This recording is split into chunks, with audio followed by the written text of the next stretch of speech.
The holiday season can be a magical time of year when almost anything seems possible, when even a chance meeting with a stranger can turn an otherwise quiet night into an evening long remembered. I'm William Shatner. Tonight, true stories of courage and giving that come from the heart on Rescue 911. We begin on December 31st, 1992 in the small town of Dingman's Ferry, Pennsylvania.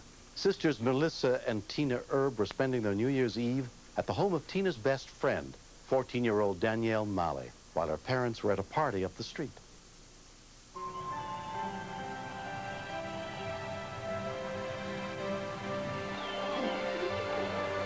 We were sitting watching TV and talking, and we had nothing to do. Mom and Dad were at a New Year's Eve party with their friends. It was a boring night, so I told my sister to call one of my friends. What's the telephone number? 555-650. 10-year-old Melissa went to call on the portable phone. Did you do everything you tell her to do?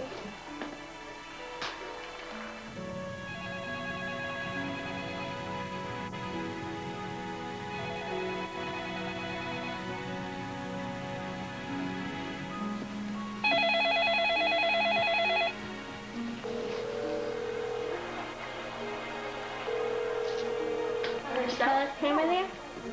Tamara? I got the wrong telephone number. I got this old man who was breathing heavy. I was gonna hang up, but I had a feeling that something was wrong. What's wrong? He told me that he can't catch his breath, he can't move, and he sounded like he was wheezing a lot. I was worried, because I knew that you shouldn't breathe like that. She wasn't getting the friend that we wanted to call. Do you want to call the ambulance? And when she said ambulance, I was like, oh my God, what happened? Yes? Teenage guy had to tell us that he can't breathe. Hello? I asked him what was wrong, and I couldn't understand what he was saying. Do you want us to call the ambulance? They were all going crazy, so I took the telephone away from Danielle. Do you want us to call the ambulance? Hello? What's wrong? He sounded like he was in trouble, and he needed help really quick. So I knew I had to do something. I couldn't just, hang up the telephone and just leave him there.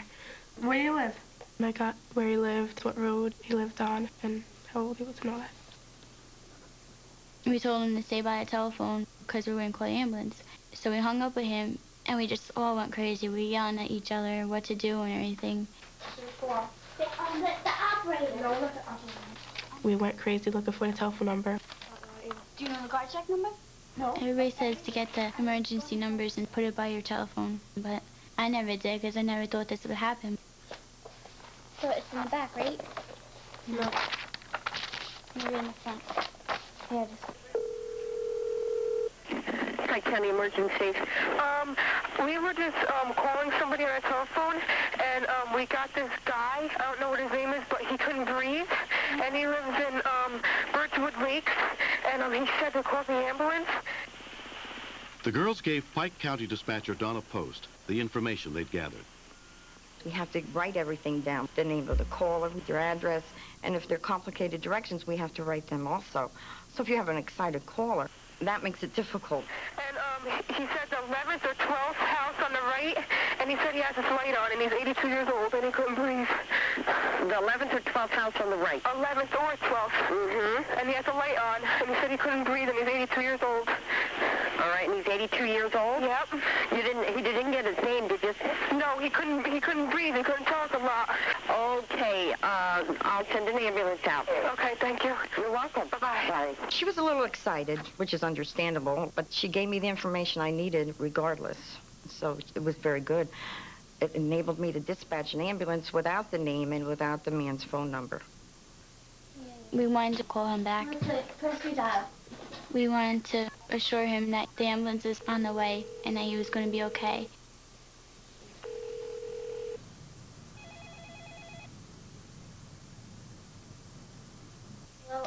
He was getting weaker, and so we just told him to hang in there, keep talking to us, don't move a lot, wait until the ambulance gets there.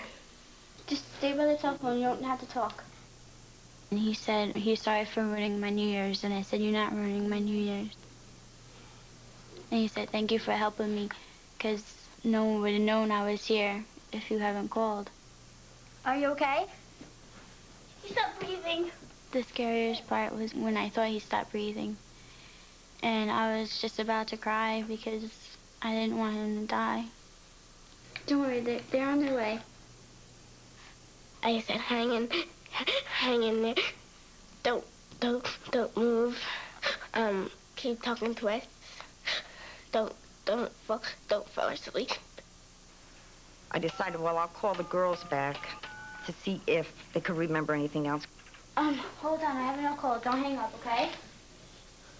All right, just stay on the phone. Hold on. Hello? I got Danielle, and she said that she had the man on the other line, which was great. I said, well, you know, I couldn't believe my luck. Bye. She told us to hang up with Mr. Denny because she wanted to speak to him.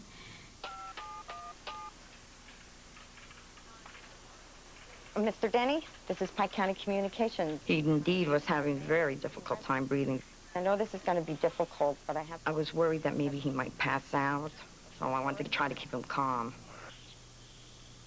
Okay, are you in pain? It is very frustrating because you want to jump in there and try to help them because you know they're frightened, they're scared. I was just sitting there really nervous and hoping that the ambulance would get there soon. It was very frustrating. We wanted to happen very quickly. Yes, sir. Yes, sir. I know it's difficult. He was getting worse, and I was ready to tell the ambulance that they better expedite. But I didn't have to do that. They were there.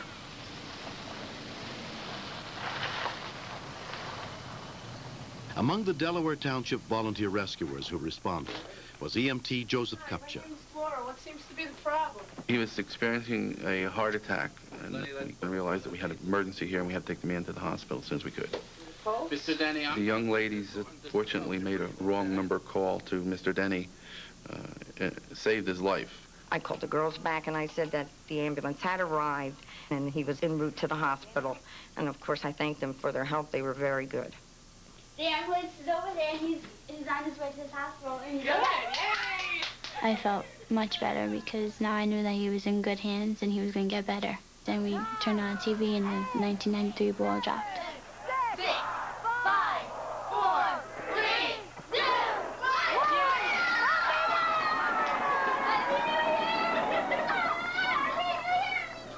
1. It was the best New Year's I ever had. 82-year-old Daniel Denny was taken to the local hospital where he was treated for congestive heart failure. While he was there, doctors also discovered a small malignant tumor, which they successfully removed. Mr. Denny, I have 3 young ladies here who would like to see you. Bring them in. I was excited because I didn't know how he looked like. As soon as we walked in there, he just opened his eyes real wide, and then he just started laughing. My wife died in '85, and since then it's been pretty lonely. Well, this is indeed a surprise. I've thought that I might pass away and nobody knows anything about for 3 or 4 days. Oh, that's beautiful. Now, would you... I don't have a grandfather, and I don't think the Herbs do, too. Warm thoughts and good wishes are with you every day. I have no grandchildren. I never will have any grandchildren. When Melissa asked me to be her grandfather, that was terrific. Huh? It's a breakup then. In high school, they shared each other. But I was stuck with her all these years. I'm starting to get back to enjoy life, and I never realized I had so many friends, and now I've got a family of my own now, too, you know, which I didn't have before. I like when he puts a head down in the water. He's special because he's kind. He's also special because I saved his life. Ooh. Every time after I get done talking to him, he says, I love you. I go, I love you too. Yeah. What are you going to do in school? Be a cheerleader? No. Huh? I feel proud of myself. I feel proud of Danielle. I feel proud of Melissa. We did something good, and we wouldn't forget that evening for our whole life. He's very nice. He's so sweet. I'm not glad that this happened to him. I wish we met him in some other way, but I'm glad that we met him. Throw him way out, Missy. I didn't know it then, but I brought him in New Year. with a bang. You might call it a big celebration because there's another lease on life. You ever thought it would come to this when you were on the telephone? Huh? Who were you trying to call anyhow? You don't remember? Next. I was very afraid because I've heard of accidents like this before, and unfortunately, you usually get there to have a dead body.